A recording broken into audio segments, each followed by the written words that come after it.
You are most welcome, beautiful people, to this beautiful sports show, Yaya Xtra Residence. The main sponsor, many others will come on board. Investigator TV Sports Luwombo. Why do we call it Luwombo? Kuba Yaya efumba mpombo. Atenga ye main sponsor. Atenga ye na ye Daniel Zinabongo Tata, the prince of journalism, the man from the Minorich Soga. Ngavuli Joe nkutusako show eno mugole awojja kunjogererawo being the best man kuliko mukolo mulungi bagambye best man ne mugole nga kirevu nga bakyenkanya ngamba naye kirevu laba nti advice zinakuwa okuza ekirevu nungi lwaki wanyuma ensonga lwaki bampadde omukazi ate bani mukuwadde nga tulina kirevu tuli mu sports era aba sportsmen abasinga balina ebirimu tolabasamba omupiira n'abaale batabiina balundi bonna thank you for being smart waaye byonna bigande batukuba emipiira ne t-shirt zitulemu okwambala on the body you're smart on the pitch byatambudde bubi naye it's just the first leg wankubadde gwabadde waka ojja kwerwanako away at PSG. I think edimu lya pate lyatukola bubi. There was a gap in the midfield down. Ekintu pate kyasamba kisambirwa abantu batono. Actually in the Premier League kyangu okumanya nti tali mu team tali ku kisaawe kibaite ekinya because he don't control our pace, he don't control our rhythm. Kwegamba ne coach abanga anchorman. He's an anchorman. One midfield yafe ya dictating a pace kutusambira. Atene Odegaard party waba wamu atene freedom to play better. Actually we are a better team with party in all. Ate abade fit nyo abade katali fit tulaba omupira gwe twamugulira. Get. So muna ebyo na ye eyo nga tetunatuukayo boza ku bantu oba kugula gadgets mpya gadgets naguze omanye omugole yazze n'emikisa mingi omugole yalese emikisa Investigator TV tuteka mu sente abawe nonyumye ne t-shirt action na jubra nali Rwanda for Arsenal festival nayo njajja tujja kwagala match report from that side Easter season kye yakukola naye nengamba ne muganda wange yankoze bubi nalina omugole mu kyalo nali nomutwala alambule ku bijja n'akasente kenyini ako ovudde mu Arsenal kagenze atoka nebagejja yangamba nti omusajja kamuleke sijja muteka ku space naye nga it was a very fantastic experience. I cannot ask for anything better. Nanyumirwa nnyo ekye 5 days of non-stop action. Tewali kuwumula, tewali kwebaka ate. Actually never say nkomyewo. Katuwakolanga ki? Twakolanga ebintu bingi. Kwanga twalimu abantu bali bava mu message enjawulo. Festivities zali nyingi, you played some matches? Yeah, we did. Okay. We did charity, I think, for the Saturday. Then we tried to Ukayo. We had an opening ceremony, which was marvelous. Sports minister I expected PK, Uncle PK himself, the president, to be around.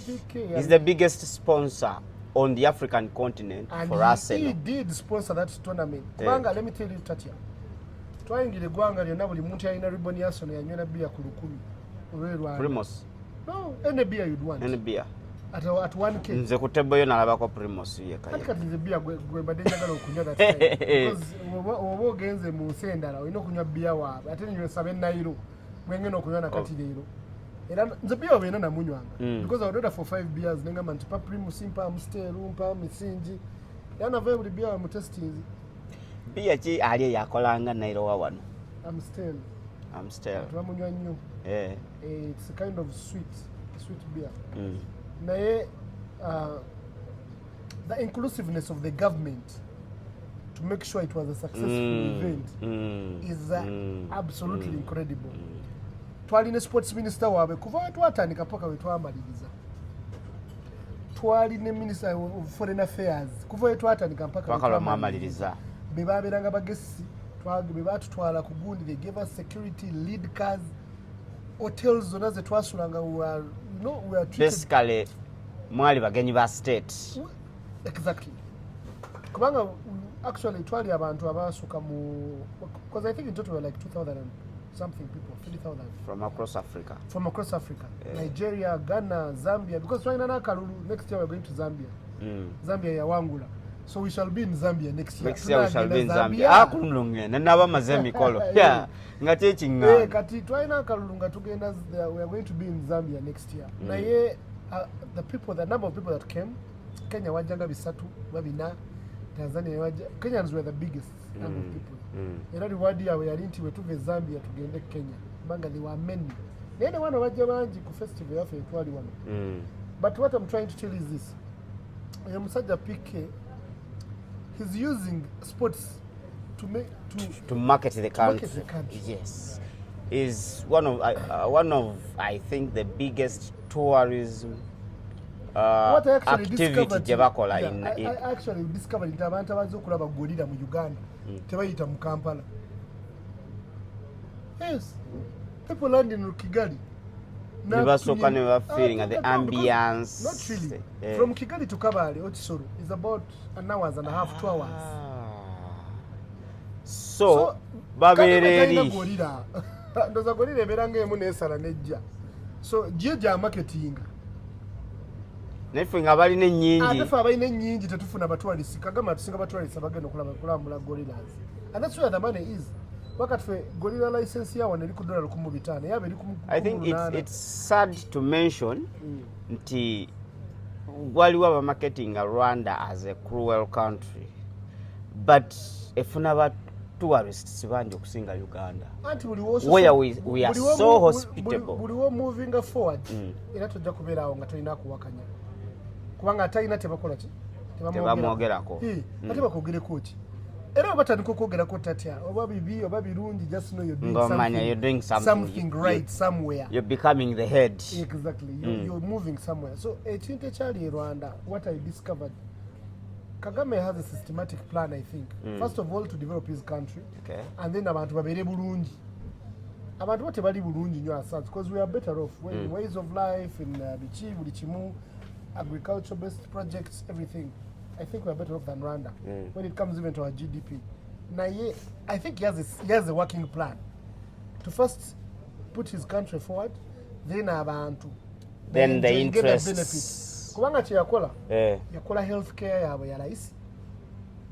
Umyarane enagendo ayingira wantu ne bamujanjaba, which is what is a bigger chechiretera bo butaka abanyo. Kubanga ebintu ebyandibadde bibasumbwa. Kubanga healthcare is one of the biggest problems.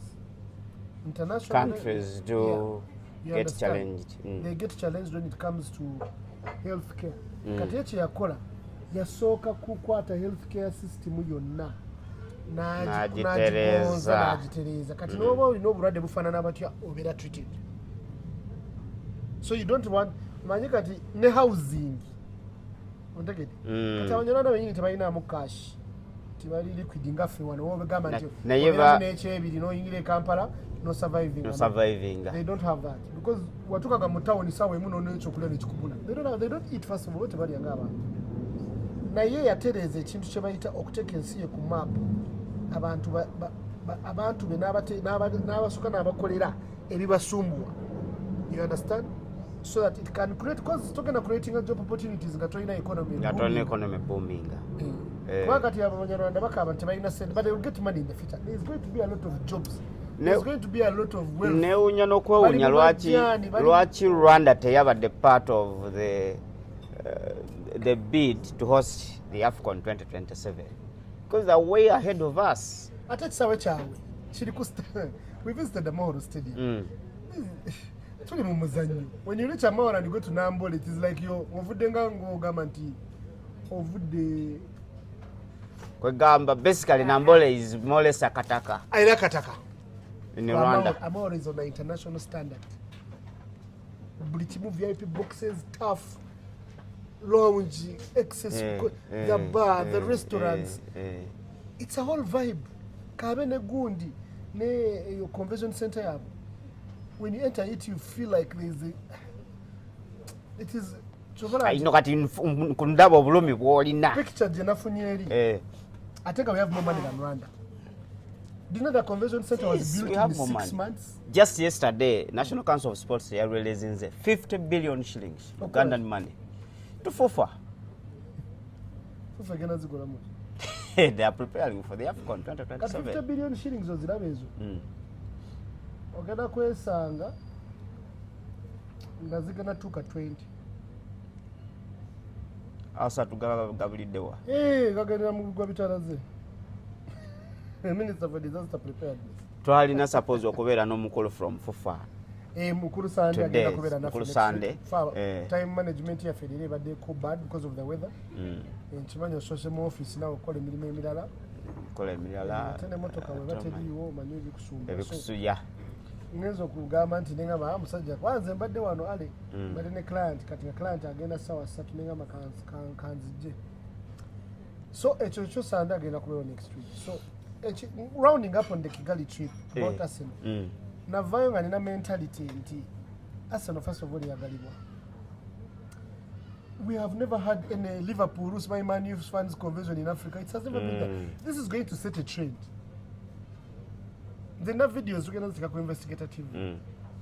Olaba abantu okunyumira ke baliko n'okwagalibwa ke wali. Rwanda was in a standstill for 4 days because everywhere you go will be red. Kabewa buko abakikola nga bakimanyi nti kigenda bateka kumutindira kyali ku BBC na BBC atu airing. That is what they call selling your country. Okujo image kati wakyali wayogera ati Kagame ya mubi nga ya hosting African countries mwafunyeyo ko mwite a guest from Arsenal. No, it was not intended because the next thing tugenda bera ne atendala ya Arsenal ngetandika African trip. Omuntu yagiremesa bibine ebintu ebadde Congo. But the Africa ebya M23 and nenga Arsenal yine letter the proposal. Mutfo kyogenda nti Arsenal egenze mu East simanye egenze off season is eje Rwanda. Awe tugenda ovugira emotoka tugende Rwanda. Let's tapping into it because it's just you just cross the border to Uganda. So Rwanda, of course we shall tap into it. Even here we tap because from bus to Atwara bus from Uganda. And people pay their money. Doctors, I never doctor but surgeon. I encountered the guy who was a surgeon. I didn't know Uganda and still never surgeon. Money bali mu team. We have a surgeon. But try number doctor kama bidi ba surgeon try number old men who are older, but they say families. Imagine leaving your family for Easter. No kama kangene college. Because Easter weekend experience Rwanda. Yes. Even the vibe. But the vibe that was in Rwanda, meeting different cultures, you exchange contacts, you exchange ideas, business. By the way, business ideas were there to the fullest. Business ideas. Kubanga tuwa meeting abantu abe Zambia, abe South Africa nga bakugamba we want to visit Uganda. We sold our country. Abamagenda kujoina batuchalire ko mu November because I encountered someone from Zambia who wants to come in November. Ne family. So you can see the trip is oteka mu sente naye atojja mu knowledge. No connections. Yes. Nothing comes cheap. No. Nothing comes cheap. An opportunity comes or goes to those that are ready to grab it. Exactly. If you cannot travel to such events, where will you meet the international people? That is why I told you they can see the Mukusubwa, such African event. Because of una contacts, of una friends, by the way, your mind opens. Yeah. But okay, Chigali ideas, the idea did not get Chigali. Because the bad in Virginia now, I think last week. Sida jisharia wanakuwa wajajiba. Balungi okuba ideas na ye are getting stuck somewhere in the middle there. Nagam ha. An idea. It is in Rwanda actually it's on a low scale because Rwanda's transport sector is not as big as ours. You understand? But in here in Uganda it could be magical and life-saving and a solution to many people. Nesa and difference in situation. Singa to traveling at Rwanda. You get me? So rounding up this whole conversation about Rwanda and Arsenal. Arsenal, yes,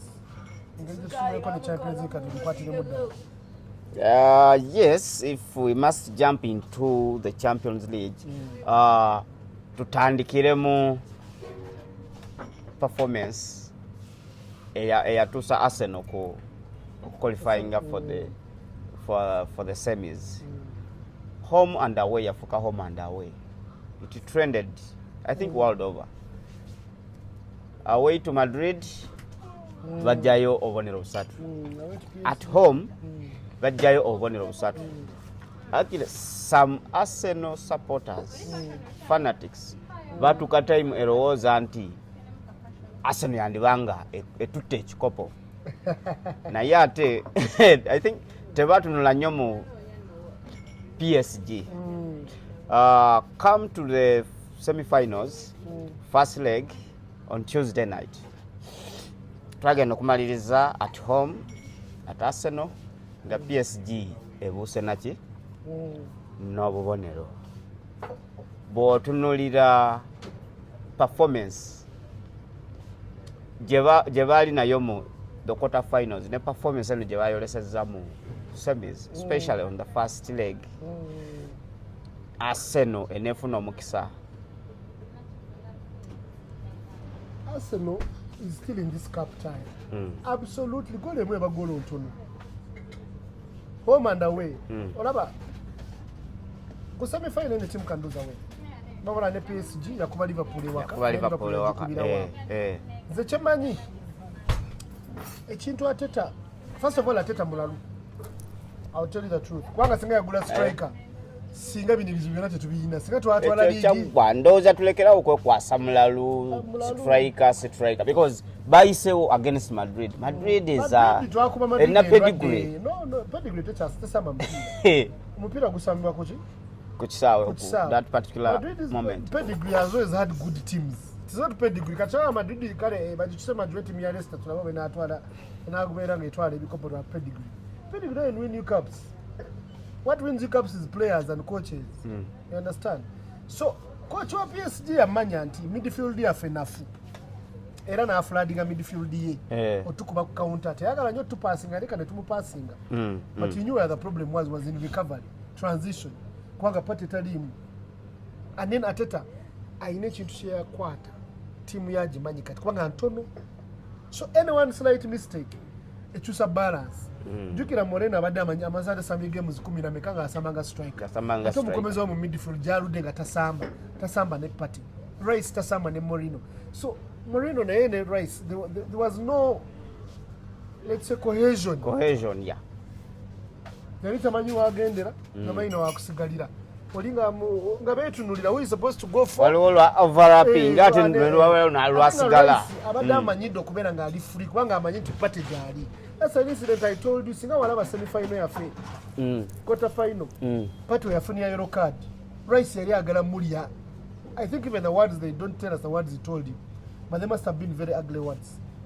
Ngando zagamine aina amagezi omusajja gwe. Nga Rice yakikola akimanyi. Nti omusajja waba taliimu. System yoneka. Because let me show you something. Abasoma mpira batasoma mpira, I want to teach you something. Woba ina holding midfielder nga party abairanga abazanyi babiri in one, because first of all he reads the game well and he passes the ball faster. Teyetaaga nti waba ina omupiira atanoonye gwa passing agenda ogulisibwa amanyi gwagenda yes, which makes our forward players play better. That means Odegaard ajja samba bulungi, Rice ajja kusamba nnyo ng'agenda mu maaso kubanga bateyeralikirira nnyo mabega. That is why kati mupiira gwaffe gwa PSG bakwata Rice ne bamuza mu namba ya party. Moreno nadda mu namba ya Rice. Nenga tekisobola. Because kati Rice omutwe gwe gonna already guli mu attacking mode. Box to box. Kwa Rice abadde afuse one of the best box midfielders. Nenga kimufula omulungi pate. Kwanga ina defensive comfort yetaka kwera likira no wava wo pate asoro kola ki. Pata ina ango engeri. Enamba ya pata ina kwanga asoro kola bekisawa kiramba wechi. When I played football, I'm mukaga. Wabiranga ne vantage point yekisawe kiramba. You read the danger before it happens. Yeah. You understand? So that was maybe I believe with Pate back. Ngamorina zeyo wali move center forward. Tugenda kutunka nabo wano uliri. But they are a good team. I will not. I would say they are. But me, I preferred PSG than Aston Villa. I would rather have. I'm telling you. Yeah. So a return leg. I'm confident. Goals are not many. We score away to the winner to create teams score away. So it is about balance. Now, yeah, I think it's not only Arsenal yafunye obuzibu ku the first leg. Barcelona Inter gwagenza okugwaguli a draw 0-0. I mean 3-3. Ekyo kireka fixtures zino eziddako okubeera zijja kuba more entertaining because Barcelona tali comfortable. Inter tali comfortable. Arsenal this side isn't comfortable. These games are going to be as equally as entertaining as they were in the first place. Exactly. Because an early goal makes everything change. We're about to tell early tugenda kwesumulula. That means that tugenda kubeera cautious into chichi. We have to score. PSG we tugiteba early naye ino kwesumulula. Esooka etebe goal eyokubiri. So it's going to be a very, very, very intense game. You understand? Inter Milan, I think for me, all along I've been telling people, Inter Milan is single man in the Champions League. Despite the fact that Barcelona, Madrid, when you go number to number, Inter Milan experience, Inter Milan has a better team than most teams. It has the best fullbacks. It has one of the best goalkeepers. It has one of the best central defenders. It has one of the best midfielders, Nico Barrera. And our strikers, Turam, Martinez. Martinez is still, I think for me, still the best center forward. So when you look at the team, but Dumfries, the man can transition. Either he can attack you or he can defend you. Okay. He can choose to come in any mode. Because he has the players. Energetic fullbacks. As well as aina ba strikers abalungi who convert chances. No striker no one mulungi nengo converting chances. You understand? That's why for them they had an advantage against Barcelona. They converted their chances in the utmost way. You understand? So echo chembadenga muganda wange.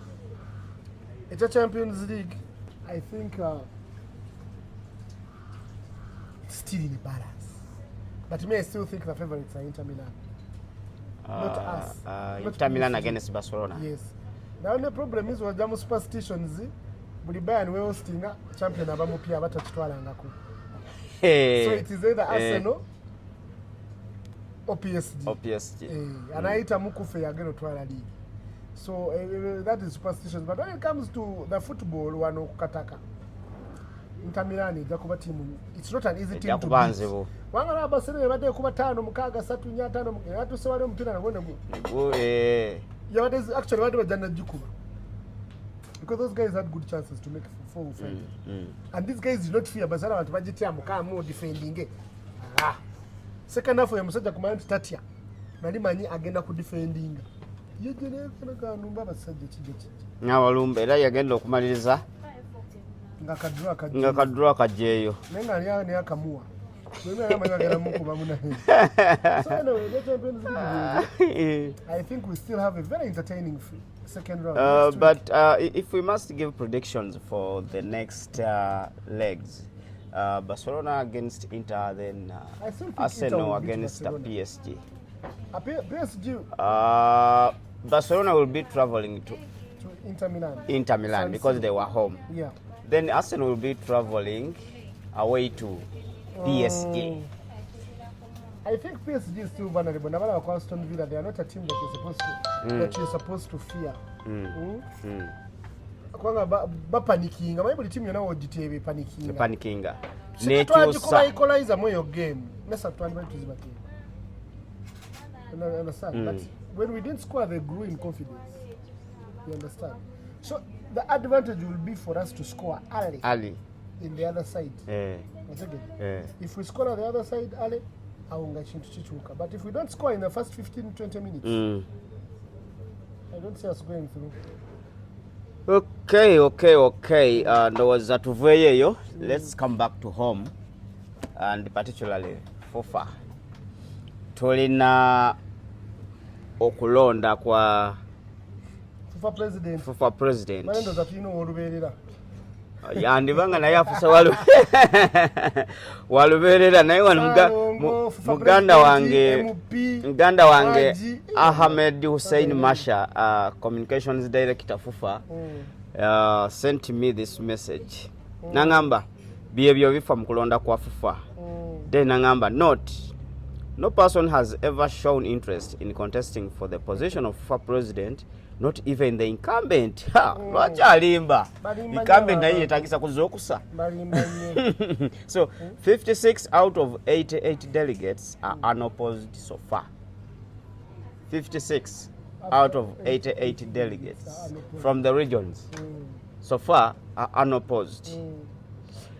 Nagamba 56 candidates unopposed as elections to FUFA Assembly draws closer. Updated list of candidates nominated for elections of RFAs, Regional Football Association delegates, National Leagues and SIGs to FUFA Assembly. Simple statistics so far at this stage as elections to FUFA General Assembly continue.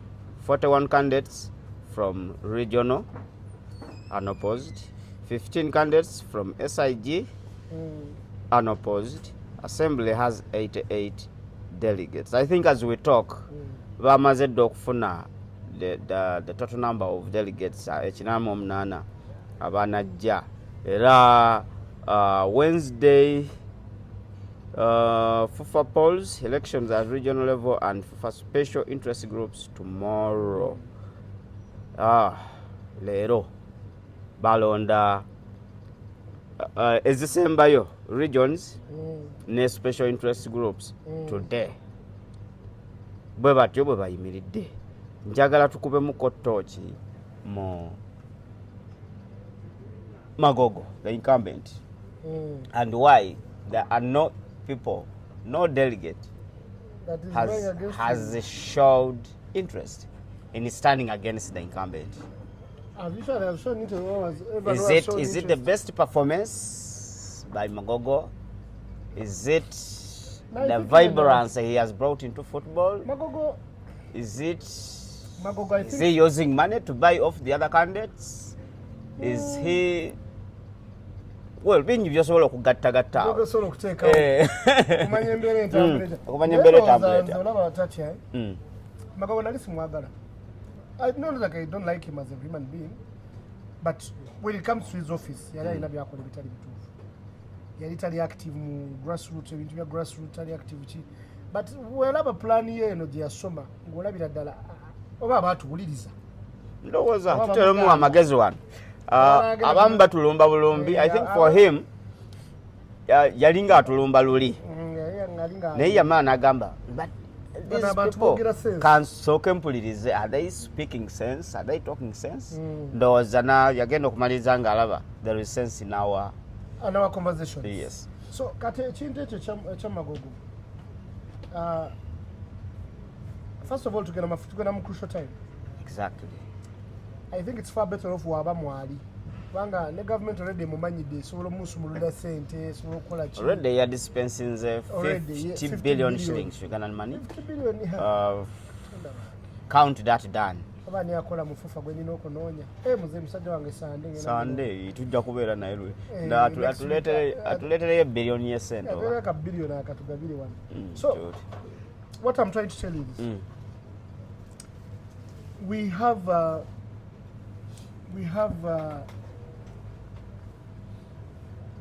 crucial time that we are going into right now. Wajjamu Magogo botaddewo eddi bulingi kiko lwe agenda atandika bupya okulaninga process okugera ne ba prime minister okola bw'aba abaddeyo normally ebintu bino olaba nti during Mulindwa's time Magogo yali wano as yes kati Mulindwa exits nga amaze okuteekateeka Magogo. But we going into a crucial time. But tunategera kyenkugamba tugenda mu African Cup of Nations gye tuta hosting angako mulimu sente nyingi eziri involved bali okukwaninga trustee yaabwe bataliko kuwa sente Magogo bawa gundi for speaker eyo ka password, you understand? So Magogo ayina advantage nti asobola oku implementing things faster right now. So are you speaking the delegates' mind? Nti bayinza okuba nti right now tebanagala kwesimba ku magogo. Nibandibadde nti bayinza okuba ne interest. Naye bagambye they put them on hold tusooke tutambuze for the good of the game. Exactly. Me I even think he sat them down. It was an easy decision. Even me, it would make sense to me. Because then no man to him crucial time. Because by the time the African is done, to the elections in 2027. 2027 yes. That's what I 5 years. Tebatunudde the busy schedule that Magogo has. Is an MP the other side and an incumbent likely agenda kudda. Aja on opposed ne wabu. Sebo. He's on opposed. Towakana. Keri amwesimbye kwe wabu. Obanyoti abana bali eyo bali waliwo omwanja manyi teri muntu era keno mwesimbako bamu akasente. Da. Kuvubuka ali akyagala bya ndoza speaker namugambo yagala mulimu. Nagala chechirala njagala sente ne bamutemera of course speaker wadda kudda wabiri tasombo wa mwami mwami wa mumuleke kati wadda mo kubeera wali ngaba mu omulimu na fenana olaba kati fenana ekitwala mu politics toneza nti abagale gwanga bangi bamusebene bakoma okwagala gwanga bantu yala kunoonya sente so ne bajja ne bazikuba mu maaso ogenda spendinga milioni 3 mu kalulu kota kusubira tukuwangula tulina ba sponsor ogenda kulana ne Magogo otuyane naye akuwadde ebisatu n'akuwa n'omulimu gw'ojjako milioni 3 omwezi ng'ofa ki mbadde siteeseteese muganda wange Ahmed Hussein Masha naye naali mukubiddeko ne tufuna his opinion on the ongoing. I think that was it. Because kati Magogo kumwesimba mwa hotandikirewa kubanga n'ogenda nti ina interest bali bannaabwe bayinza okuba nga balina mentality kagira abeerako because kalulu togenda mujjako by force era nange olina abantu bataano abakuwagira toka maaka tukiveeko. But Uganda's football is much bigger than the AFCON 2027. Yes. And we are not going back. Our football is improving. Yes. When it comes to performance, yes, mbadde njagala kuleeta awo performance as a for president because ayamala emyaka gire emirala nga yeebase naye azukuse. Magogo is awake, absolutely awake. Financially the game is stable. The game is getting stable. Tuli mu kulaba sponsorship deals mu local sports. Tuli mu kulaba organization. Performance on the pitches are there. National team and clubs. Yeah, the national team and clubs are doing well. Ate n'abazanyi bali mbalabirira bulungi. Tulaba omwana wa Arwala kati, you know, there is treatment. Bali mu kulaga nti omusala gweyongeddeko. You know, they are giving. N'abazanyi bali happy. Abana bakugamba bali happy. We have young players. Singa badde bemulugunya, singa bayimulugunya dda. Waba omwana omuto oyo mwangu okukola ki? Okwemulugunya. Kubanga balina ebyetaago bingi amalala bikiiso. But now we are having a situation whereby we have a quiet team going about their business in a quiet way. Teri bya bazze ku airport mudde kamera ziri wali. Performance ebeera ku ki? Sawe. We are going to African Cup of Nations. You understand? We shall be in Morocco. That is a plus. And we are hosting it next. So why remove him now is the question. It should have been done 5 years ago when he was sleeping. Back to back, 2025 and 2027, we are into the AFCON. We can concentrate on other things. Other things. Wakati tulimu AFCON phobia kati. Kujako tanakola vibe ya AFCON. Era nze njagala munoonya. Magogo nya Sunday nyamugamba nti tumuweyo show ku investigate atunyumize because no atukita mu office. Yeah. Gonna kugenda ne mukuru Sunday. Actually Sunday we tumu hosting on Friday. Tujja mu gamba at hosting. Mugundi. Mu office in the comfort of his office. Tetwagala moving. Neera bwaba asobola wano. Wali okay. Nemanyi anti munayo omuntu webitiibwa. Ayinza okugamba tagenda kujja. Ayinza okugamba ndi busy unless otherwise you come to my office. Oh wow. So nga tuwumba njagala abantu obajjukize your Rwanda trip, obajjukize the Arsenal, PSG, Inter Milan, Barcelona, then Magogo and So Remove round up, blacklisted. round up this show to Vowan. So the Rwanda, chairman ku Rwanda, I would implore Uganda to start doing the same. But what hosting abantu? Should we copy the other side? Absolutely. If we are hosting people, Rwanda ina werabikira ku t-shirt ya Arsenal ne Uganda nayo but copy no, echo Uganda has a proposal to do it for, I think, for West Ham. Man U. For Uganda tisala kubera Kirowooza kusatira naki- Man U. Twagala nnyo sente tusobola. Oh, Right. Uganda partingana for $30 million a season. Batugende ku Newcastle. Yeah, is- but Newcastle is owned by billionaires, so there's no way. Oh, wama, the Saudi billionaires. They do fly Things Emirates. out It's sort of basobola. eh, Tusobola onoonya tiimu endala mu ligi endala, then have to be the Premier League. na olowooza Rwanda ya parting with how much? I think that Okubeera is ku 25 million. that US place is dollars. strategic. Okubeera wano 25 kamera ziragawo 25 million 24/7. US dollars. I think. 25 million US dollars. About $1 million pounds. Eh, I think around there. That's per season, I think. okuba wakagambo kano. Naye ate zikomyawo. Uganda kyetamanyi tezikomyawo mu tourism. Kati oli bameka abajja okulaba bala abantu bajja kubasasula $1,800 for permits of gorillas. Which gorillas are not there? Which are not even there. They are here. Oli n'agenda Rwanda n'abeera mu gorilla, n'abeerayo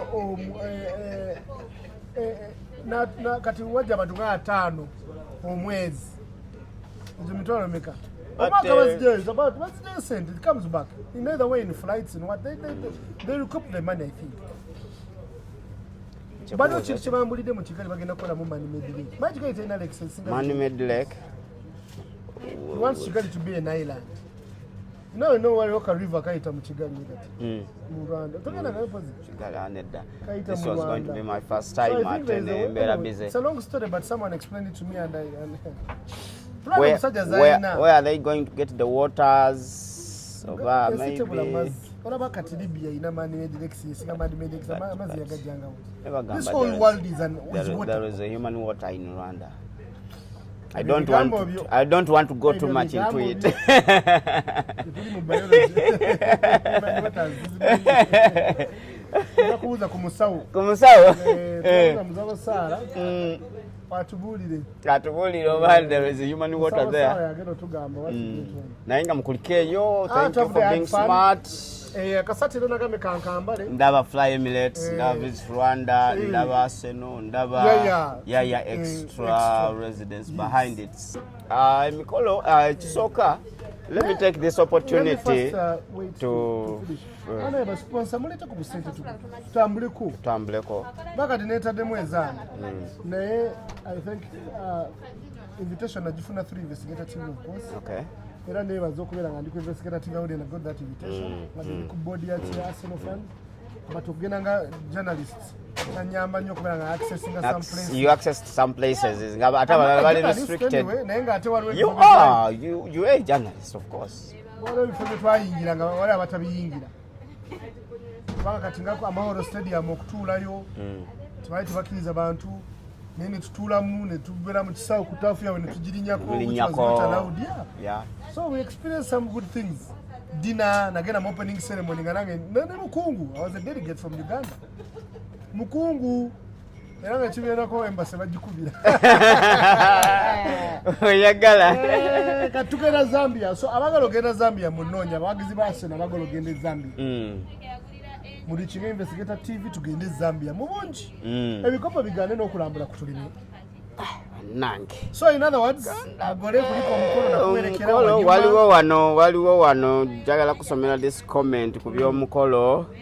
Omukolo waliwo mwannyinaze anti bino bye tugenda twogerako you know. Mwannyinaze ye mwannyinazaani. Mwannyinazaani. Kandabe. Era babi teyatuwadde kyakunywa simanyi kyade. Babula banaera kuzino tatwagala bulungi. Mbumbu lwakuba batukubye mu Arsenal. Batukubye omupiira mutagenda tuwa kyakunywa. Mani babye omupiira. Abamanyi mwakubye. Tagala bogerako leero sigenda bawa. Ate kati mani twogera ku mipiira gy'abasajja banene. Nabyo mupiira tetogera